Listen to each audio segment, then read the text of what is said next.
নমস্কার বন্ধুরা, তোমরা সবাই কেমন আছো? আশা করি ভালো আছো। আমিও খুব ভালো আছি। তো এই গরমের মধ্যে ভালো কেমন করেই বা থাকবো, তাও বলছি ভালো আছি। আজকে আমার বরকি বাজার থেকে এনেছে, দেখি কি রান্না করব। বাবা এনেছে কাতলা মাছের মাথা, বলল 1 কেজি ওজন। আর চিকেন আনতে বলেছিলাম ছেলের জন্য, দেখি চিকেনও এনেছে। এই যে দেখো, আমি ধুয়ে নিয়েছি।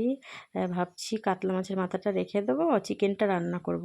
তো চিকেনের জন্য আমি আলু কেটে নিয়েছি, মশলা টশলা সব তৈরি করে নিয়েছি। এই যে আলু ভেজে নিয়েছি, এবার পেঁয়াজটা ভেজে নিলাম। নেওয়ার পরে মিক্সারে সব মশলা, আদা লঙ্কা পেঁয়াজ রসুন যা যা লাগে এভিডেন্স, তা সব কিছু আমি একবারে পেস্ট করে নিয়েছি। এবার এই যে পেঁয়াজটা ভাজা হয়ে যাওয়ার পরে মশলা দিয়ে কষিয়ে নিয়ে মাংসটা, আলু ভাজা টাজা সব কিছু দিয়ে একবারে কষতে কষতে ভালোভাবে কষা হয়ে যাবে। ঢেকে ঢেকে ঢেকে ঢেকে অনেকক্ষণ ধরে কষে নিয়েছি। কষিয়ে নেওয়ার পরে এবার দেখো জল ঢেলে দিলাম।